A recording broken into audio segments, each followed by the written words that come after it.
I don't usually publish my cooking errors, but I decided to do so this time because together we learn, and perhaps through the comment section you will teach me how to do a better job next time.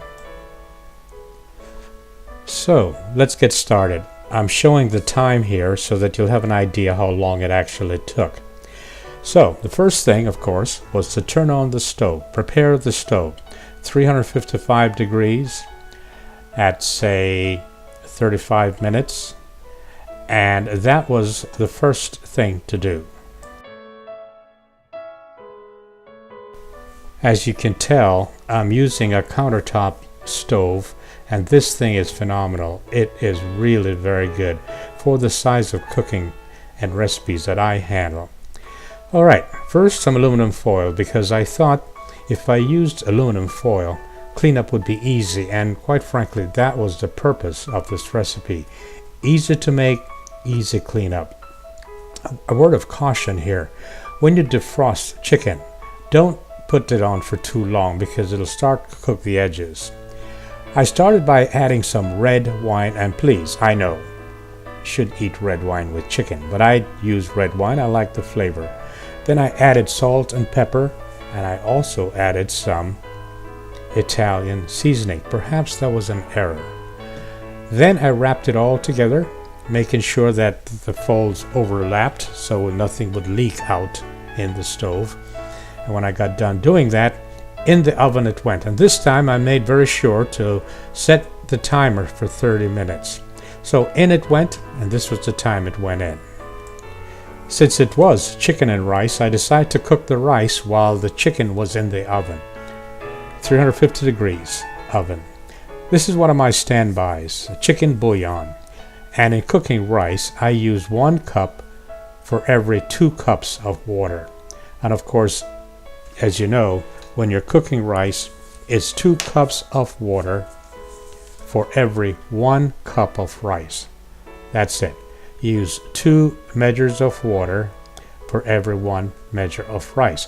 That's the standard formula for cooking rice. Okay, I happen to like jasmine rice, and that's the rice that I use. Alright, so 2 cups of water with a bouillon cube, and it was boiling really well. Once it starts to boil, then I add the rice to the boiling water.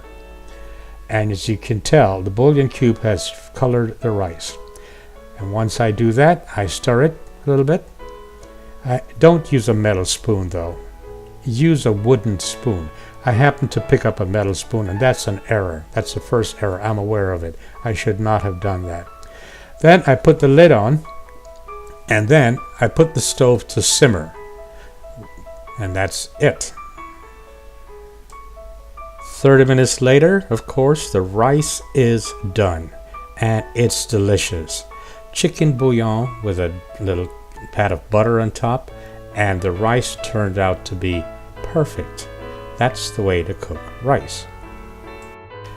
And about the same time, maybe 35-40 minutes later, the chicken was done. It's thoroughly cooked. Now, this is where things began to go wrong. First of all, the chicken has no color. Then, what I did in pulling the chicken out, I thought perhaps I'd be a little creative. And you know what I think about being creative in cooking. I think everybody should be creative. So I added some breadcrumbs to the chicken. I like breadcrumbs, and I thought I was going to make a chicken that was nice and crunchy, you know. And then I added some Parmesan cheese to the chicken. Again, giving in that interesting flavor, wine flavor with cheese and breadcrumbs. And once that was done, what I did was I simply put it back into the oven, and then 30 minutes later it was finished. It doesn't look very good though, does it? The rice though was delicious.